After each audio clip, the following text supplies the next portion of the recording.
Tasmania Talks with Mike O'Loughlin, weekday mornings from 9.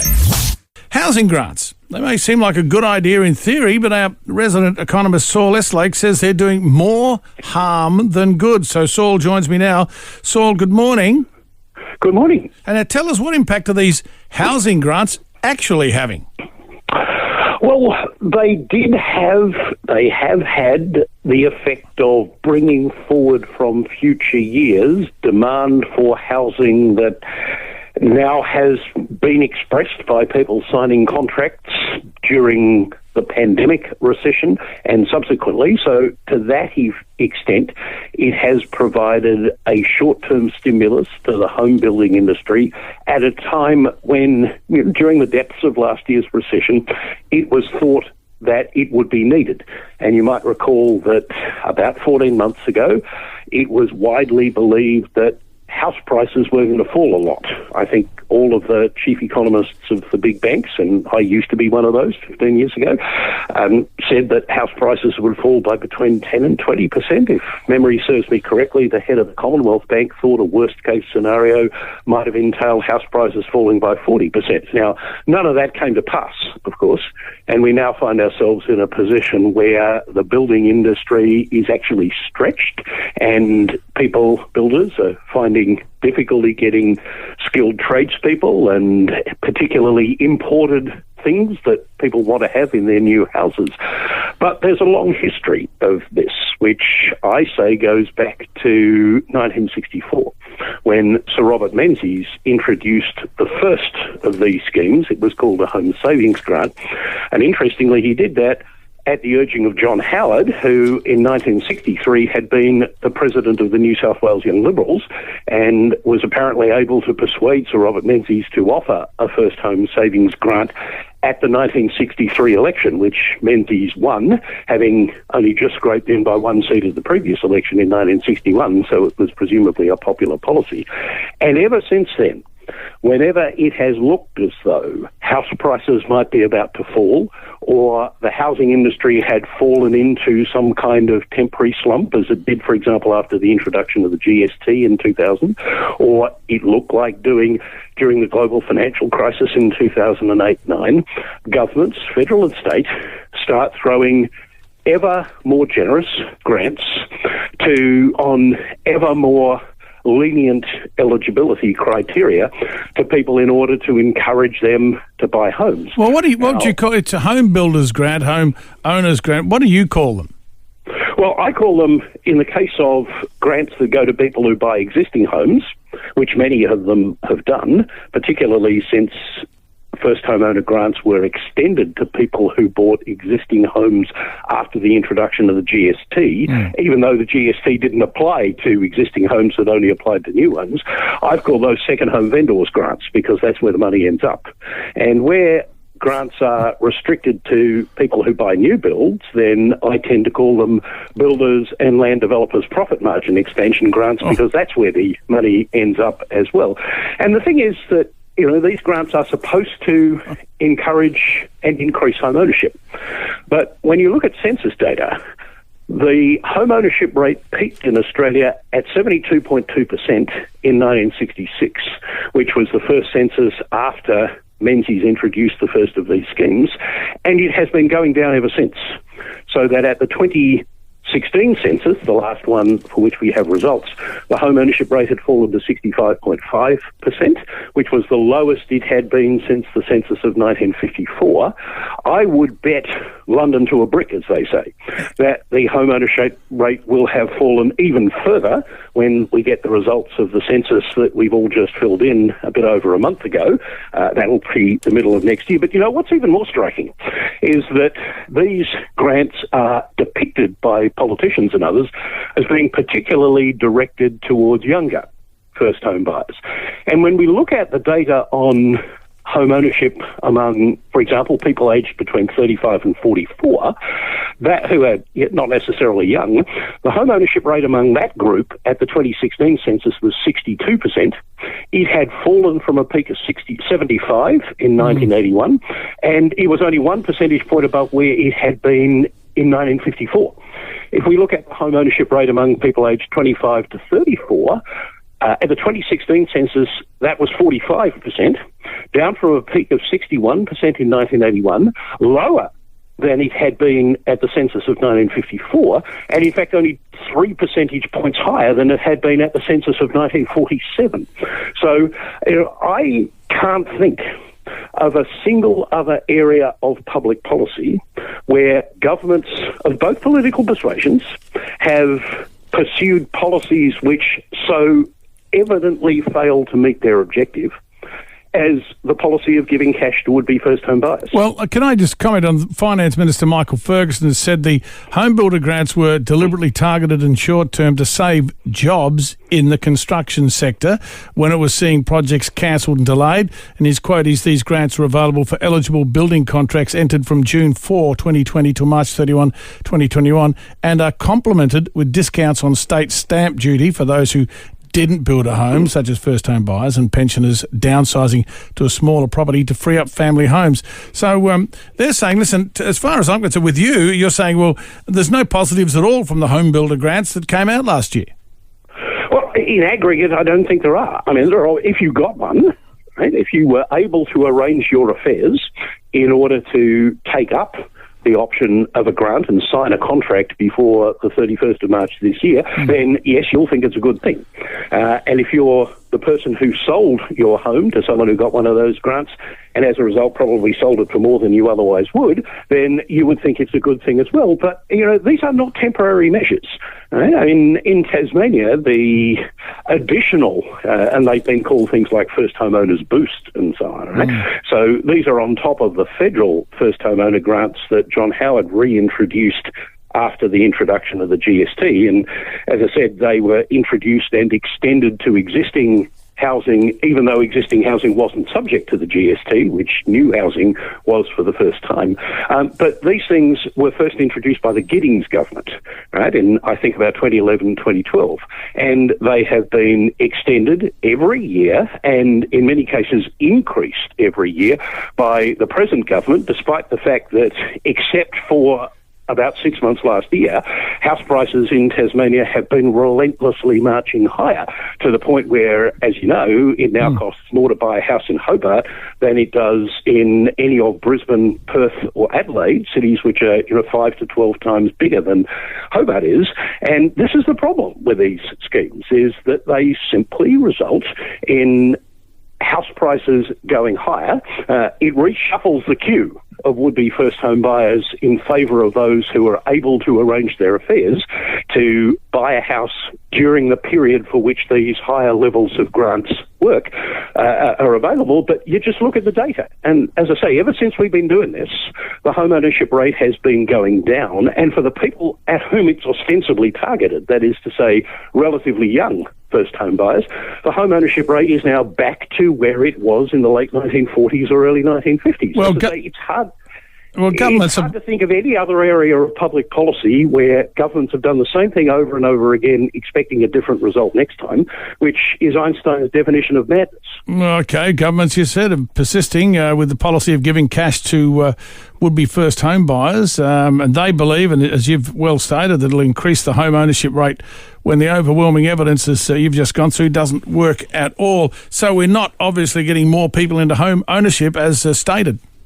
No, we're not. And, I think this is going to sound incredibly cynical, but I think the real reason governments keep doing this is because for all the crocodile tears that they shed about the difficulties faced by young people getting their first foot on the property ladder, what they know is that in any given year across Australia, there will be, on average, about 100,000 people who succeed in doing that.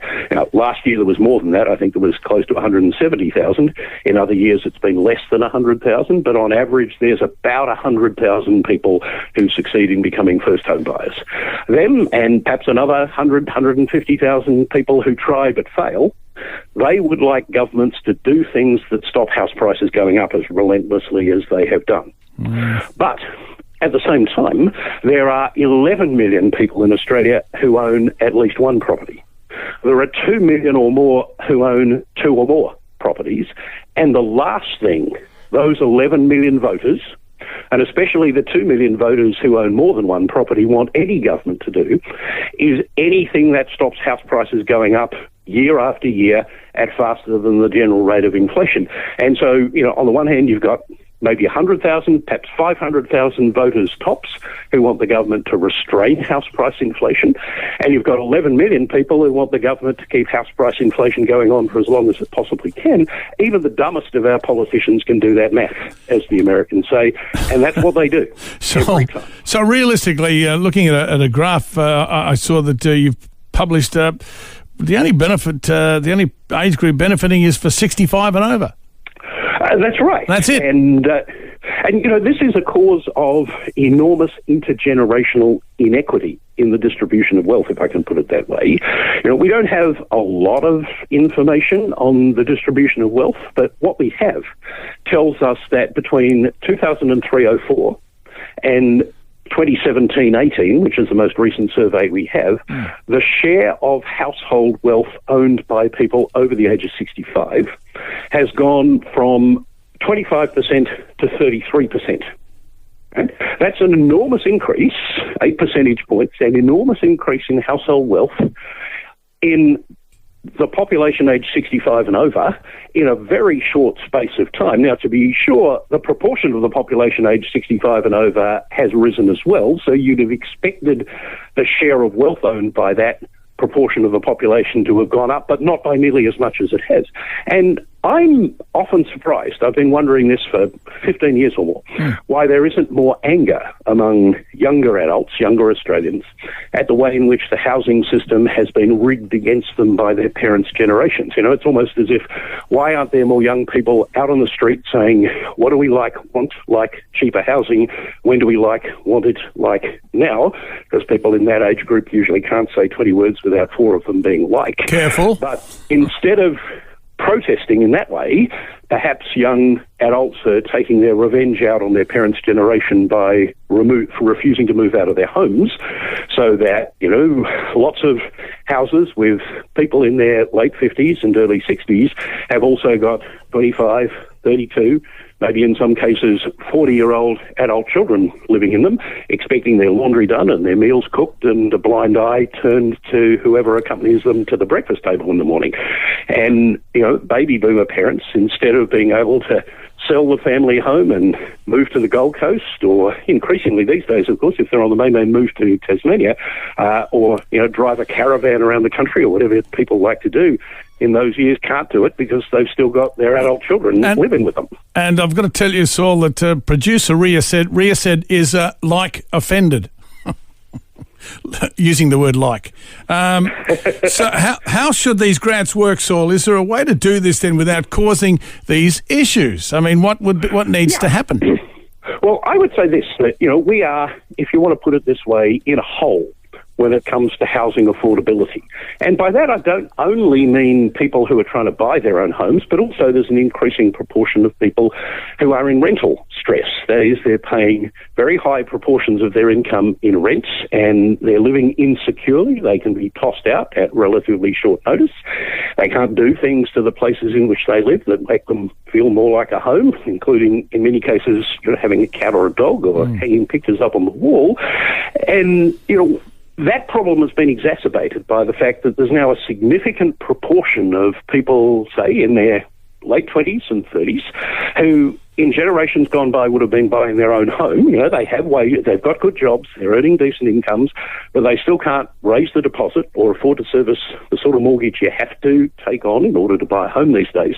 So those people are renting in the private market, and they can afford to rent in the private market, and because they can, they have pushed up rents, which has made life more difficult for that relatively small but growing proportion of our population who will never be able to achieve home ownership. And of course, we're not building enough social housing to accommodate the needs of people in that situation as we used to do 40, 50 years ago. So, we have got ourselves in this hole because since the 1960s, governments have walked away from the policies they pursued in the 25 years after World War II, which were basically of building a lot of homes themselves, and facilitating the private sector to build a lot of homes by, for example, making land readily available for redevelopment or for new development.